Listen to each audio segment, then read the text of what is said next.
தண்ணி மட்டும் எடுத்தா இங்க வாழ்வாதாரம் போயிரு, குடிநீர் இருக்காது. அரசு அதிகாரி இங்க வரலன்னா அம்மனமா நிப்பேன் நானு.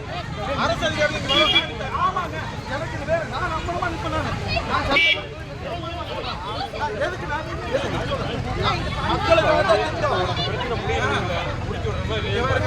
ஒவ்வொரு குடும்பத்தையும்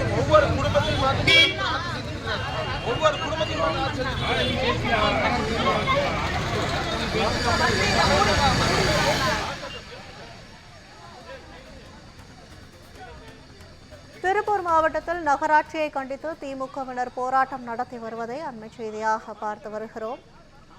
திருப்பூர் மாவட்டம் பல்லடம் அருகே நகராட்சி நிர்வாகத்தை கண்டித்து திமுகவினர் சாலை மறியலில் ஈடுபட்டு வருகின்றனர். கூடுதல் விவரங்களை செய்தியாளர் பாலா வழங்க கேட்கலாம். வணக்கம் பாலா, இதன் காரணமாக இந்த திமுகவினர் இந்த போராட்டத்தில் ஈடுபட்டு வருகின்றனர். கூடுதல் விவரங்கள் என்ன?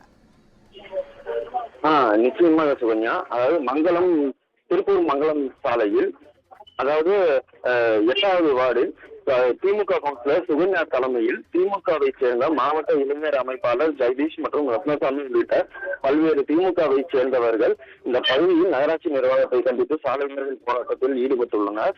அதாவது இது எதற்காக இந்த சாலை மறியல் போராட்டம் என்றால், அந்த பகுதியில் நடைபெற்று வரும் பாதாள சாக்கடை திட்ட பணி அருகேயே குடிநீர் குழாய் சென்று வருவதால் சுகாதார முறையில் குடிநீர் வழங்கப்பட முடியாது.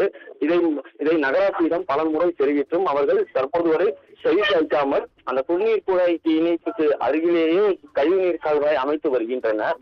இதனால் ஆத்திரமடைந்த திமுகவை சேர்ந்த நிர்வாகிகள் மற்றும் கவுன்சிலர்கள் இன்று மங்கலம் பல்லடம் சாலையில் சாலை மறியல் போராட்டத்தில் ஈடுபட்டுள்ளனர். இதனால் மேலும் அவர்கள் உடனடியாக இந்த பணியை நிறுத்தாவிட்டால் நிர்வாண போராட்டம் நடத்தப்படும் என்று தெரிவித்து திமுக கவுன்சிலர் ஜெகதீஷ் என்பவர் சட்டையை கழட்டி போராட்டத்தில் ஈடுபட்டனர். இதைத் தொடர்ந்து காவல்துறையினரும் அதிகாரிகளும் அவரிடம் பேச்சுவார்த்தை நடத்தி வந்தனர். இந்த சம்பவத்தால் அந்த பகுதியில் பெரும் பரபரப்பு ஏற்பட்டது. விவரங்களுக்கு நன்றி பாலா.